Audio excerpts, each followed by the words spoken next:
ውድ ምእመናን ዛሬ ስለ አንድ ትልቅ ስብዕና እናወሳለን፣ ገድሉን እንተርካለን።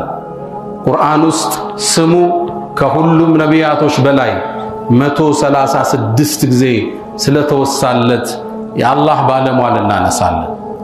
አላህ ጠርቶ ስላናገረው ባሪያ እንተርካለን።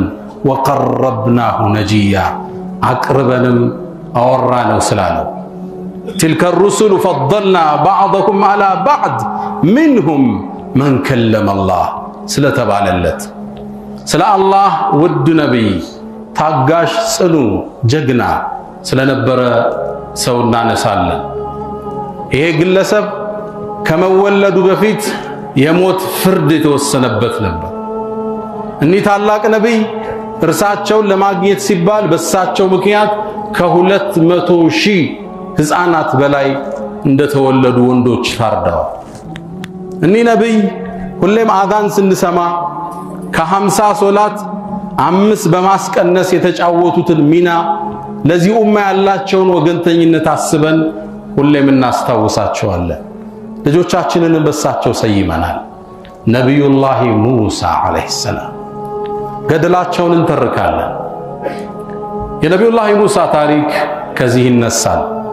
ነቢዩላህ ኢብራሂም ዓለይሂ ሰላም ባለቤታቸውን ይዘው ግብፅ ሲገቡ በጊዜው የነበረ ፊርዓውን ማለት የግብፅን አገር ዓመታት ያስተዳደረው ስሮ መንግስት የአመራሩ የወል ስም መጠሪያ ፊርዓውን ይባላል። የግለሰቦቹ ስም ሊለያይ ይችላል። በዛ ዘመን የነበረ ፊርዓውን ሳራ ምትባል ሚስታቸውን ያዘባት። ሳራ ማለት ውብ ነበረች። ተሱሩ ናዝሪን ያያት ምታማልል ቆንጆ ነበረች የኢብራሂም ሚስት። ንጉሱ በመጥፎ ፈለጋት፣ አንገላታት። ነቢዩላህም ማዘኑ፣ እጃቸውን ወደ አላህ አነሱ። አላህም ለዱዓቸው መልስ ሰጠ። ኢብራሂም ሆይ ከአንተ ዘር አንድ ልጅ ይወጣል፣ በዛ ልጅ የፊርዓውኖቹ ስሮ መንግስት ፍጻሜ ይጠናቀቃል አለው አላህ። ዓመታት ነጎዱ። ኢስሐቅ ያዕቁብ ተወለዱ። ያዕቁብም 12ቱ ዘር ተወለዱ። እኒ ረአይቱ 11 ከውከበን እንዳለው 11 ወንድሞቹ ዩሱፍ 12ኛ 12 ነገዶች ናቸው። ዩሱፍም ዓለይሂ ሰላም ተሰዶ ግብፅ ገብቶ ከዓመታት እንግልት በኋላ የግብፅ ንጉሥ ሆነ። በሱ ዘመን የነበሩ ፊርዓውኖችም ሰለሙ። ያ ወሬ ከትውልድ ወደ ትውልድ ይሸጋገር ነበር። የፊርዓውኖቹን ስሮ መንግስት የሚያነሳው ማን ነው የሚለው አልሙኸልስ ይሉት ነበር። ነፃ አውጪው ማን ነው ነፃ የሚያወጣ? በዛ ዘመን የነበሩት የፊርዓውን አስተዳደር ስለሰለሙ ዩሱፍ የተጠበቀው እሱ ነበር እንዲገረስስ ሰለሙለት። ዘሩ ቀጠለ። ዩሱፍም በስልጣኑ እንደተረጋጋ በኒ እስራኤሎችን የያዕቁብ ልጆችን የሱን ወንድሞች 12ቱ ነገድ ወደ ግብፅ እንዲመጡ አደረገ። ግብፅ ውስጥም ኖሩ፣ ተዋለዱ፣ ተጋቡ። የስልጣን እርከንም ላይ ተቀመጡ። በኒ እስራኤሎች አብናኡ ያዕቁብ ማለት የያዕቁብ ልጆች ማለት ነው። 12ቱ ነገድ ግብፅ ገቡ። ዓመታት ነጎደ። ዩሱፍም አለፉ። ከዓመታት በኋላ ግብጾቹ እነዚህ በኒ እስራኤሎች የዩሱፍ ዘሮች ስልጣናችንን ተሻሙን፣ አገራችንን ገፉን ብለው ተነሱ። አሁን ምናየው በሽታ አይነት። ታዲያ ምን እናድርግ? ከስልጣን አስወገዷቸው፣ ከማህበራዊ ግንኙነት ቆረጧቸው፣ የነሱ አገልጋይ ባሪያ ያደረጓቸው። የባርነት ሸክም ተጫናቸው። የግብጾቹ አገልጋይ ሰራተኛ ሆኑ። ዓመታት ይህን ገፉት። ያን ነፃ አውጪ ሁሌ ይጠብቁታል፣ ከባርነት የሚያወጣቸው። ወሬው ህዝቡ ዘንድ ሁሌ ይወራል። ታዲያ በአንድ ምሽት ፊርዓውን በዘመኑ የነበረው አንድ ህልም አየ። ከበይተል መቅዲስ ከቁድስ የተነሳች እሳት ግብፅ ውስጥ ያለውን የሱም ቤተ መንግስት ሲያቃጥለው አየ። ደንግጦ ተነሳ። ህልም ተርጓሚዎችን ጠራ። ሚስጥሩ ምንድነው አላቸው። ከበኒ እስራኤል የሚወጣ አንድ ልጅ አለ፣ በሱ ስልጣን ይጠናቀቃል አሉት። ተቆጣ። ትእዛዝ አስተላለፈ። አምባገነን ነበረ። እኔ ነኝ የበላይ ጌታችሁ የሚል ነበረ። አለይሰ ሊ ሙልኩ ሚስራ ወሃዚህ الانهار تجري من تحت የሚል ነበረ። ما علمت لكم من اله غير የሚል ነበረ። ትእዛዝ አወጣ። ከበኒ እስራኤሎች ውስጥ ወንድ ከተወለደ እንዲታረድ ወሰነ። ስልጣኑን ለመጠበቅ ባለስልጣኖችን በወንበር አትምጣባቸው፣ አይምሩህም።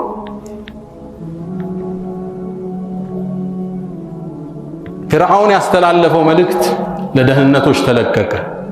እያንዳንዷ የምታዋልድ ሴት በኒ እስራኤሎች አዋላጆች ወንድ ተወልዶ ከጠቆመሽ ከተገደለ ሽልማት አላት ተባለ።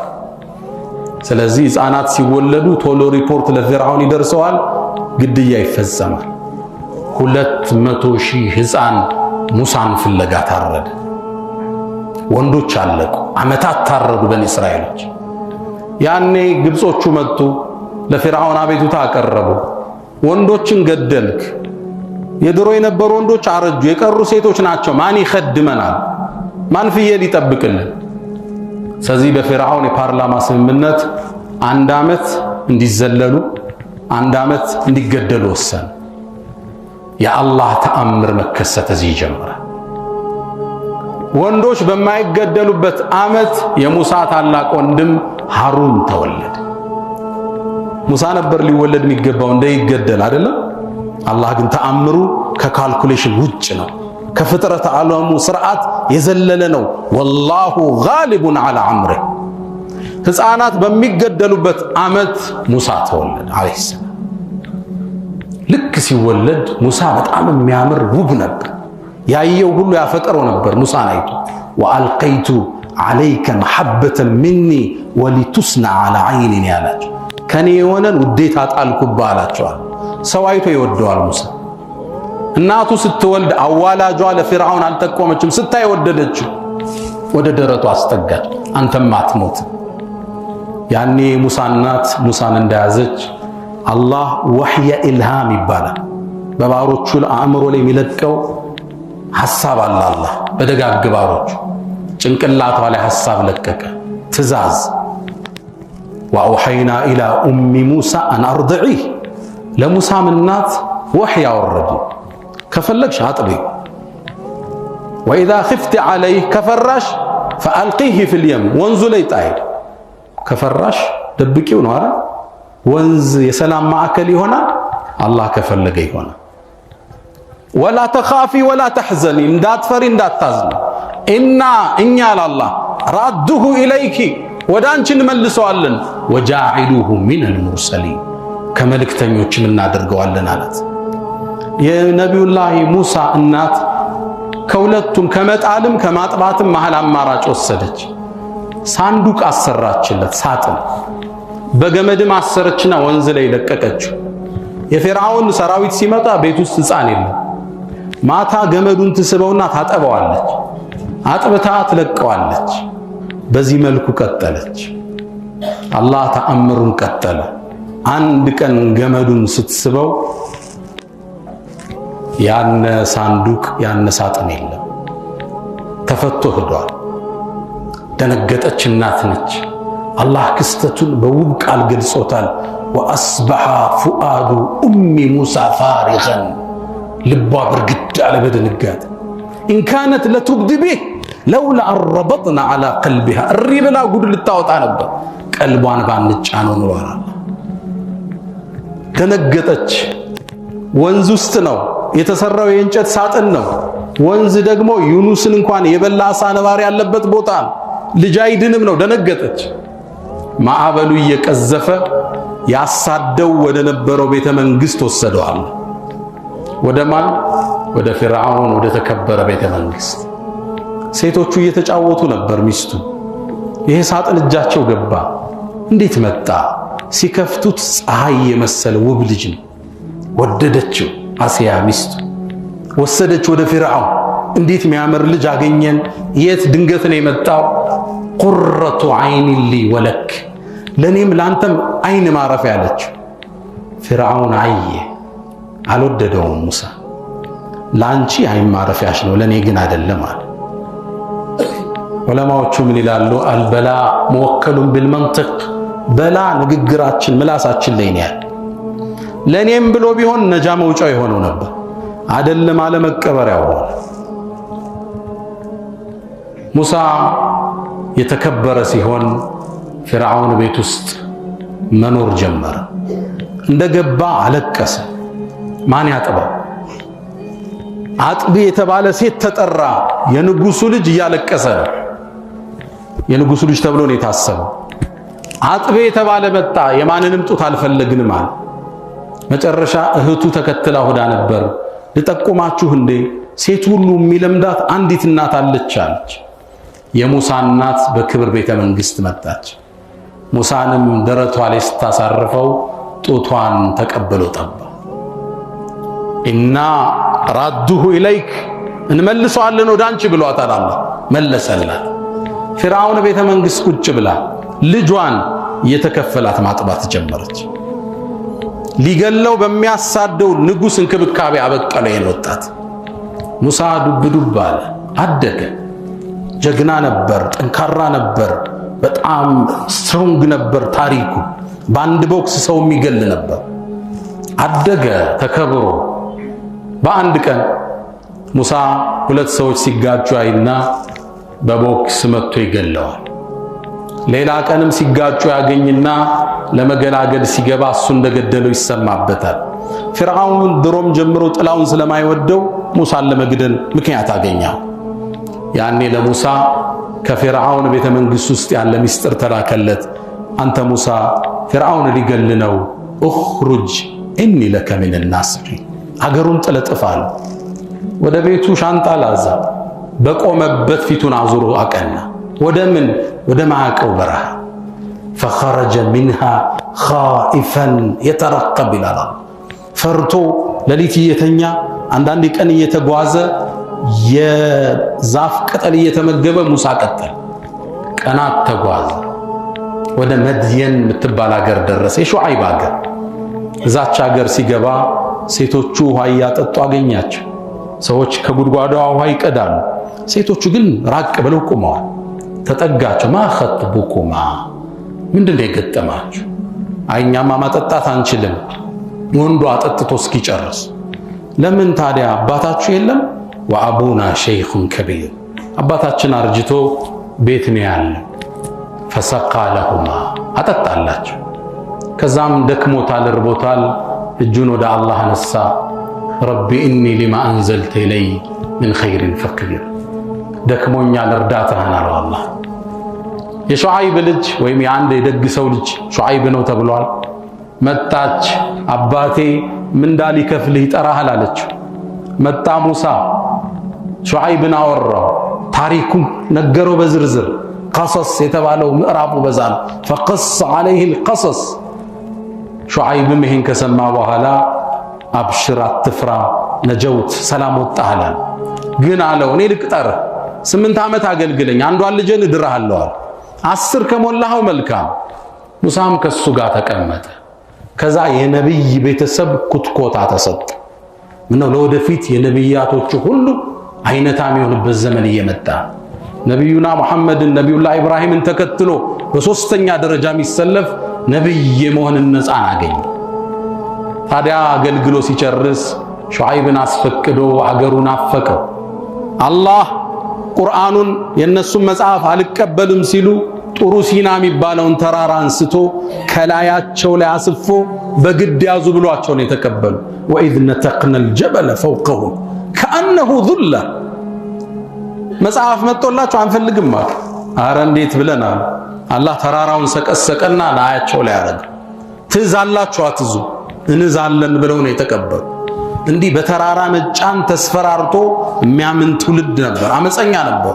እናቱን አፈቀችው። ወደ ግብጽ ተመለሰ። ልጁን ሚስቱን ይዞ ጡሩ ሲና ተራራ አካባቢ ሲደርስ ድንገት ፀሐይ ጠፋና ዝናብ፣ ከባድ ዶፍ ዝናብ፣ መብረቅ፣ ጨለማ፣ መንገዱ ጠፋ።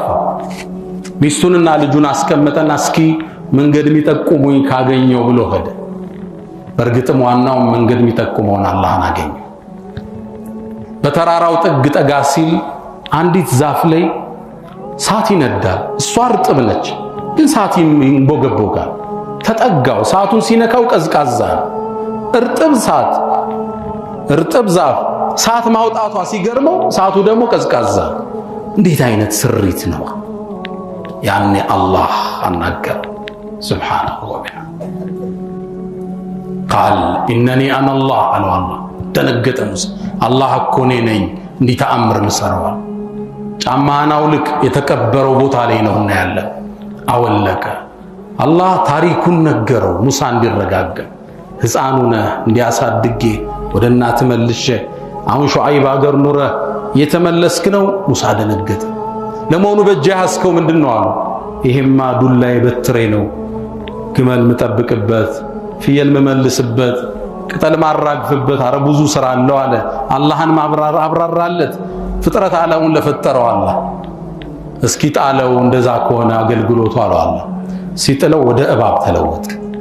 ደንግጦ በረገገ። ሙሳ ቁም ኢኒ ላ የኻፉ ለደየል ሙርሰሉን፣ እኔ ዘንድ መልእክተኞች አይሰጉም። አንሳው አለው። አነሳው። እጅህን ክተተው አለው ጉያ።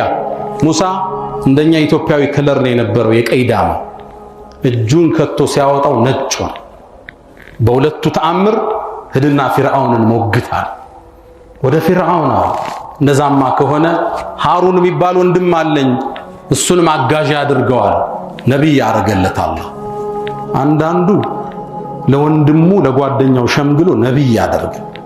ነቢይ ሙሳ ወደ ፊርዓውን ቤተ መንግስት ሃሩን ይዞ አቀና። ከአላህ የተላክነ መልእክተኛ ነው አለው ለፊርዓውን። አንተን አናቅህም እንዴ ነፍስ አጥፍተህ ሄድክ? ክርክሩ ጀመረ።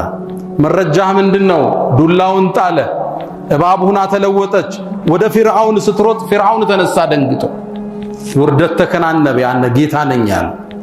ከዛም ፊርዓውን ምን አለ? ይሄ ድግምት ነው፣ እኔም ደጋሚዎችን ልጥራና ተአምሩ ይታያል። ደጋሚዎቹን ጠራ። የዓመት በዓል ቀን ነበረ። እነሱም ድግምታቸውን ጣሉ። በርካታ ሺህ ነበሩ። ሙሳውም ዱላውን ጣለ። የነሱን ድግምት የሙሳ ዱላ በልታው ሲያነሳት አሁንም በትር ነች። እነዛ ደጋሚዎች በሙሳም ፊርዓውን ተቆጣ። ተደጋጋሚ ተአምርን አሳየው፣ ሊቀበለው ፍቃደኛ አይደለም። መጨረሻ ነቢዩላህ ሙሳ ህዝባቸውን ይዘው ከሀገር ወጡ። ግብፅን ለቅ ወጥተው ሲሄዱ አደናግረውት ነበር የወጡት። ዓመተ በዓል ልናከብር ነው ብለውት ነበር የወጡት። ሚስጥሩ ደረሰው። 1,500,000 ሰራዊት ይዞ ተከተላቸው። ወንዙ ላይ ሲደርሱ ፊርዓውን ከኋላ ደርሷል። ህዝቦቹ ኢማናቸው ደካማ ነበሩ፣ አስቸጋሪ ናቸው። ኢና ለሙድረኩን፣ ከፊት ለፊታችን ወንዝ ከኋላችን ሰራዊት ተደረሰብን፣ አስጨረስከን አሉት ሙሳ። ሙሳ በአንድ ቃል ገለጸ፣ ኢነ መዕየ ረቢ ሰየህዲ፣ የኔ ጌታ ከኔ ጋር ነው፣ ጎዳናውን ይመራኛል አላቸው። አላህም ትእዛዝ ሰጠው፣ አንድርብ ቢዐሳከል በሕረ፣ ባህሩን በዱላህ ምተዋል። ባህር መስታወት አይደል? እንዴት በዱላ ይሰበራል? አው በአላህ ቃል ይሰበራል። ነቢዩላህ ሙሳ ባህሩን መቱት። ፈንፈለቅ፣ ተከፈተ። ፈካነ ኩሉ ፍርቅን ከጠውዲል ዐዚም፣ እንደ ተራራ ቆመ። ለ12ቱም የበኒ እስራኤል ነገዶች 12 በር ተከፈተ፣ ገቡ። እየተሻገሩ እያለ አብዛኛው ኢማኑ ደካማ አይደል?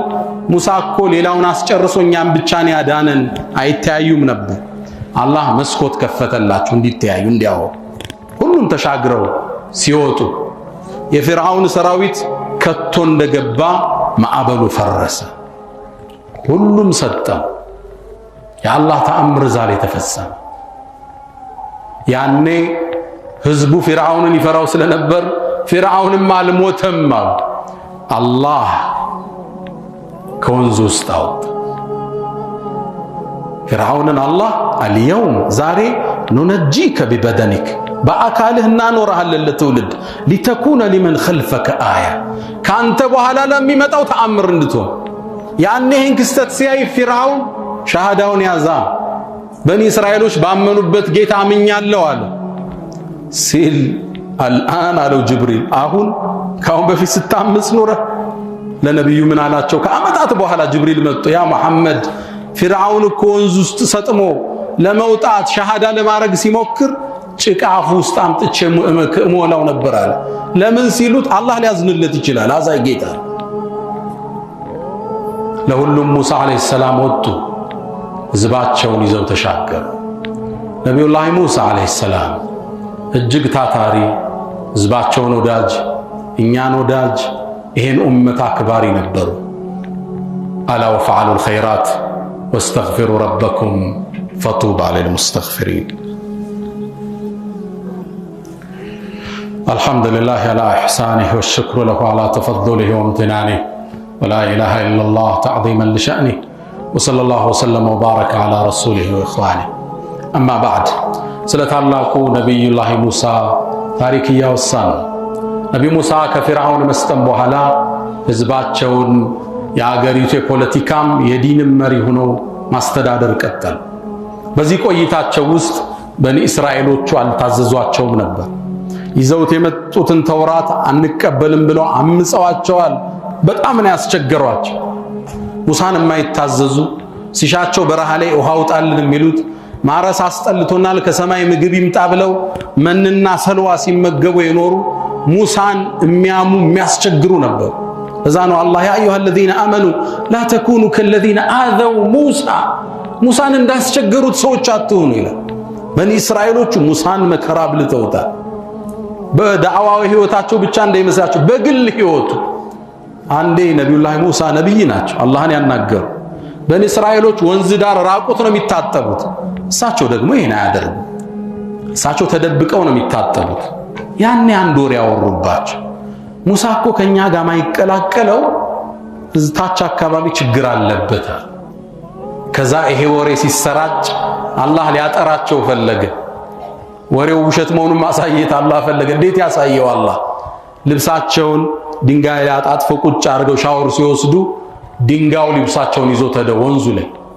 እሳቸው ደግሞ ልብሳቸውን አንተ ድንጋይ ልብሴን እያሉ እየሮጡ ሲከተሉ ሻወር በሚወስዱ የበኒ እስራኤሎች ጥግ አለፉ። አዩዋቸው። ያን አካባቢ ሰላም ነው። የዚህን ያህል ነብይን ያስቸገሩ ነበር። فبرأه الله مما قالوا አዛ ነበር ያርጉት። ለዛ ነው ነብዩ አለይሂ ሰላቱ ወሰለም ምድር ላይ ችግር ሲገጥማቸው ይርሐሙላሁ አኺ ሙሳ ሙሳን ወንድሜን አላህ ይዘንለት ከኔ በላይ መከራን ተቀብሏል ፈሰበር ታግዟል ይሉ ነበር። ሙሳ እንደ ሙሳ በህዝባቸው መከራ ያየ ሰው ነብይ ያላለፈ አዛ ተደርገዋል።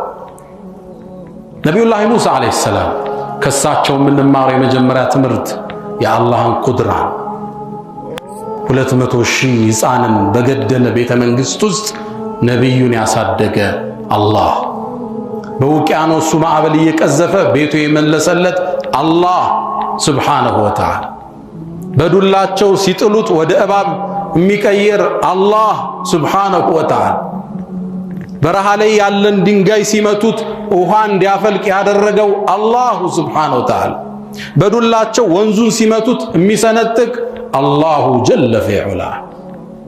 የአላህን ኃይል አሸናፊነት እናያለን። እሱ የፈለገው ነገር ነው እዚህ ምድር ላይ የሚፈጸም። ሁለተኛ የነቢዩላህ ሙሳን ለሌላው መኖር ለሌላው አሳቢነት እናያለን። እንደምታውቁት ነቢዩ አለይሂ ሰላቱ ወሰላም ሰማይ ሰማያትን አቋርጠው ወደ አርሹ ጌታ ሲጓዙ 6ኛው ሰማይ ላይ ነቢዩላህ ሙሳን አገኟቸው። ከአላህ ሶላትን ይዘው እየወረዱ ነበር። ስንት ሶላት ተመደበብህ አሏቸው። ሁሉም ነብይ አልጠየቀም። 50 በል ወደ አላህ ተመለስን አስቀንስ ኡመቶች አይችሉም አሉ። 45 አደረጉ። ተመለሳውንም አይችሉም 40 አደረጉ። ነብዩ መሐመድ ሰለላሁ ዐለይሂ ወሰለም እየተመላለሱ አስቀንሰው 5 ደረሱ። አሁንም ስንት ጌታ አረገልህ? 5 በ24 ሰዓት ውስጥ። እኔ በኒ እስራኤልን 2 ሶላት ሞክሬያቸው አልተሳካላቸውም አስቀንሳውንም አሉ። ነብዩ ምን አሉ? ጌታዬ ዘንድ 20 እስኪዘይ ተመላለስኳል። አላህ ማወጀ 5 በስራ 50 በሚዛን ሰጣቸዋለሁ አለ አላህ። አዳን ሲደረግ ነብዩላህ ሙሳ እናስታውሳለን።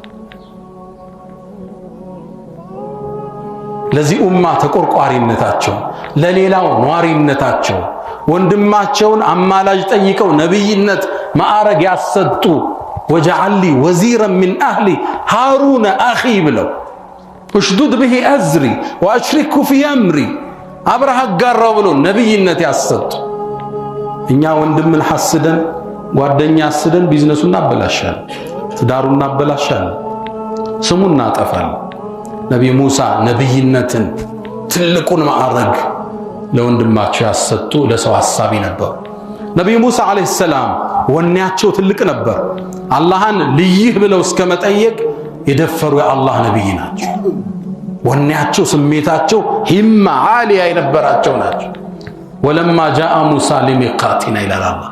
ሙሳም እኛን ለማነጋገር በመጣ ጊዜ ወከለመሁ ረቡ ጌታህም አነጋገረው። አላህን ሲያናግሩ ይላሉ ኢብኑ ከሲር የአላህን ድምፅ ሲሰሙ ነቢዩላህ ሙሳ ተማረሩ፣ አላህን ወደዱት። ይሄ ጌታ ምን አይነት ነው ልየዋሉ። ደፈሯ ታዲያ ረቢ አሪኒ አንዙር ኢለይክ ልይ ተገለጠልኛል። ይሄ ትልቅ ወኔ ይጠይቃል። አላህ ለን ተራኒ ምድር ላይ እኔን ሰው አያየኝም፣ ወላኪን ነገር ግን መረጃ ያስፈልጋቸው የለ ሙሳ እንዙር ኢለል ጀበል ወደ ተራራው ተመልከት፣ ፈኢን እስተቀረ መካነሁ እኔ ስገለጽለት ቦታው ላይ ከጸና አንተም ያኔ ታየኛል። ፈለማ ተጀላ ረብሁ ሊልጀበል ጌታውን በብርሃኑ ወደ ተራራው በተገለጠ ጊዜ ትንሽ ነው ይላሉ ኢብኑ አባስ። ትንሽ ቀዳዳ ሲገለጥ ተራራውን አላህ አመድ አደረገው። የአላህን ብርሃን መሸከም አልቻለም። ፈኸረ ሙሳ ሰዒቃ ሙሳ ደንግጠው ወደቁ።